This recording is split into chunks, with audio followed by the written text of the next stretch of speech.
Hi again, literature and writing students. You're back from more. Yay! All right, the topic for this particular video is European Christianity in the 12th and 13th century. Medieval England had a number of different religious groups, or what they called orders, that were slightly different than maybe some of what we're used to today. The first example is what's called the regular clergy.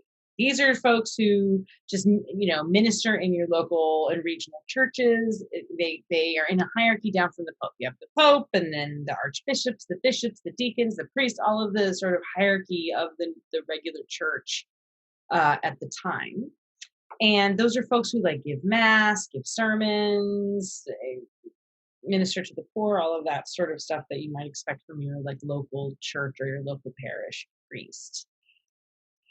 You keep it down. Some people are trying to pray. Hello? Is that you, sister? Who else would it be? Now, if we could have a wee bit of consideration for others and shut your broad trap, maybe the rest of us could get a wee bit of praying done. Well, but I have to tell the students about the different kind of clergy in the medieval period. They need to know so they understand the references in the text that they're going to be reading. Fine. I'm glad you're educating our young hooligans on the important things of the world. Could you do it with just a little bit less of your big yap? All right, I'll do my best to keep it down, okay, sister? All right. The next order is the monastic orders. So those are the folks that live in abbeys and monasteries, monks, nuns, folks like that. I saw me passing a lot. But who I never saw was the monks and the nuns. So those places where they're separated from the rest of the world are called cloisters. No one ever goes in and no one ever goes out. Well, I guess I'm being a little dramatic. Some of them come out.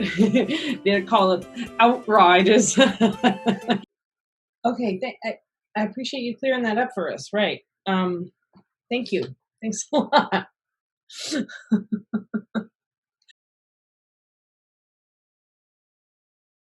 They had to follow these guidelines or sets of rules, and they were actually called rules.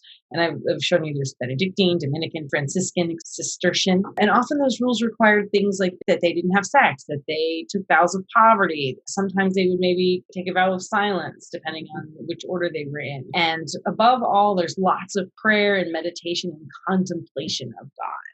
The monastic order, clearly the best of the clergy, just objectively.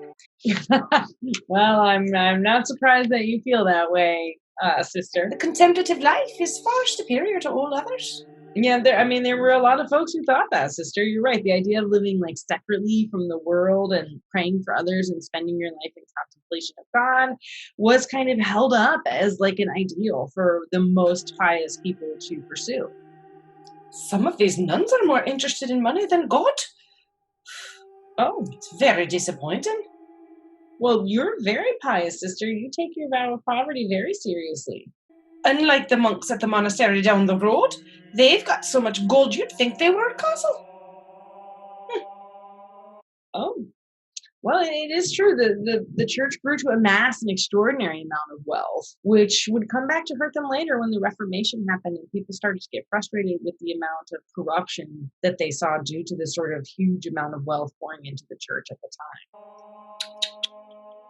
So the last group of folks is the mendicant clergy, and these are the begging or the traveling orders. So these are folks that you may have heard of the term friar, like Friar Tuck from Robin Hood. So that's who this is, that they're friars. And they are not allowed to own things. They are not allowed to have a home or a place to stay. They were to travel around and evangelize, preach, minister, try to get recruits for the church, and they were supposed to live through the charity of others. You may have heard of that Friar Tuck. He's associated with that Robin Hood. I'd like to meet him. Anyway, the friars, they run around. They don't own nothing either, but I think I could do that. You go round and you beg for stuff and you don't have to work and What am I doing? Oh, okay.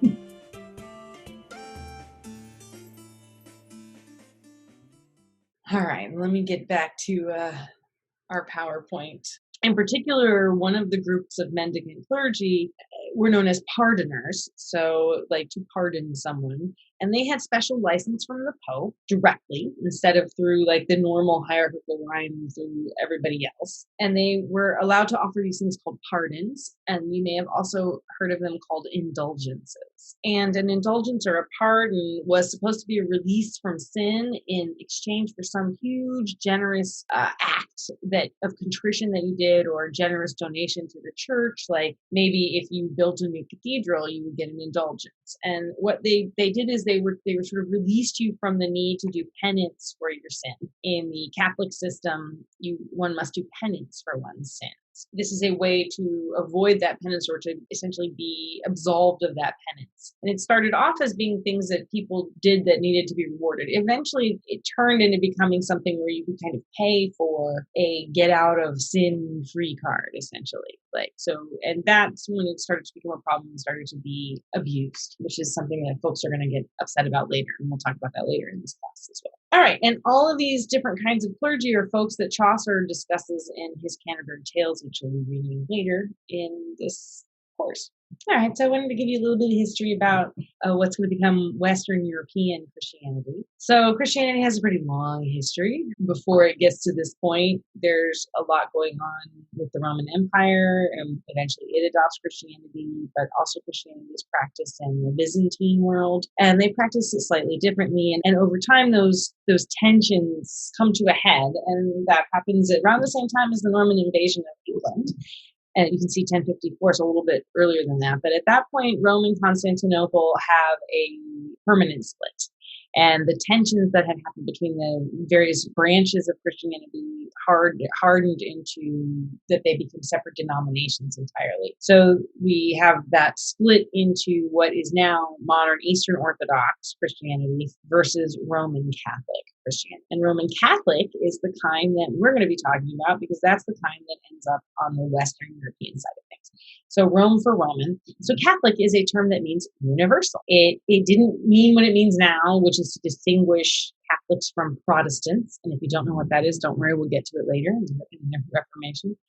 But all Christians in Western Europe were Catholic. They were united under the Roman Pope. So Catholicism is Christianity in Western Europe at this point. This is also the century that the first Crusades get encouraged or preached. Pope Urban calls on all good Christians to take back the Holy Land from Muslim and Jewish people. And this goes on for quite a while.